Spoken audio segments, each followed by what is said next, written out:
आज मैं सुभाष चंद्र बोस की कुछ मुख्य बातों का जिक्र करना चाहूंगी।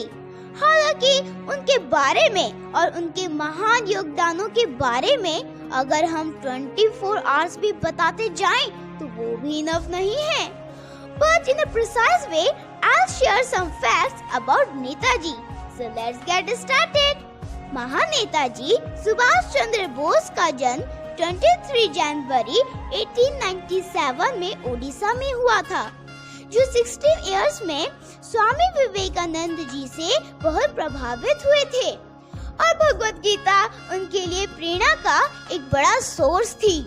सेकेंड वर्ल्ड वॉर के बिगनिंग में ही इन्होंने सोवियत संघ, जर्मनी, जापान सहित कई देशों की यात्रा की थी ताकि इन देशों के साथ अलायंसेस बनाकर यानी मित्रता पूर्वक व्यवहार बनाकर भारत में ब्रिटेन सरकार पर हमला किया जा सके।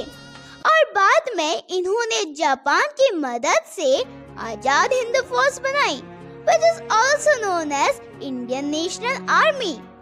पहली बार सुभाष चंद्र बोस के लिए नेताजी शब्द गढ़ा गया। ये दुनिया ने उनके लिए नेताजी शब्द दिया, and he is commonly referred to even today।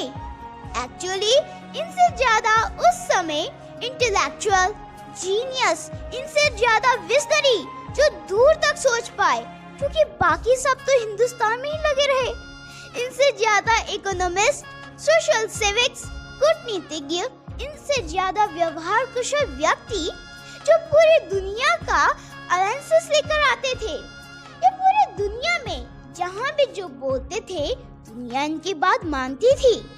Netaji मानते थे कि गांधी की अहिंसा नीति देश की स्वतंत्रता के लिए पर्याप्त नहीं है। बट अनफॉर्चुनेटली 1945 में इनके प्लेन का ताइवान में क्रैश होकर नेताजी और बाकी और भी मारे गए थे। Even though it is widely believed that he was still alive for many years after that। Well, 23 अगस्त 2007 को जापानी प्रधानमंत्री शिंजो आबे ने कोलकाता में सुभाष चंद्र बोस मेमोरियल हॉल का दौरा किया।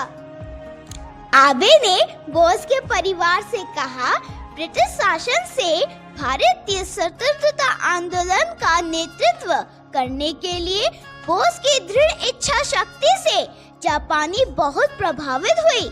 आजादी के बाद क्लेमेंट एटली से पूछने पर उन्होंने बताया, क्लेमेंट एटली वो व्यक्ति हैं जिन्होंने भारत के इंडिया इंडिपेंडेंस एक्ट पर सिग्नेचर करे थे। इन्हीं के सिग्नेचर से हमें आजाद माना गया, क्योंकि ये उस समय वहाँ के प्राइम मिनिस्टर थे।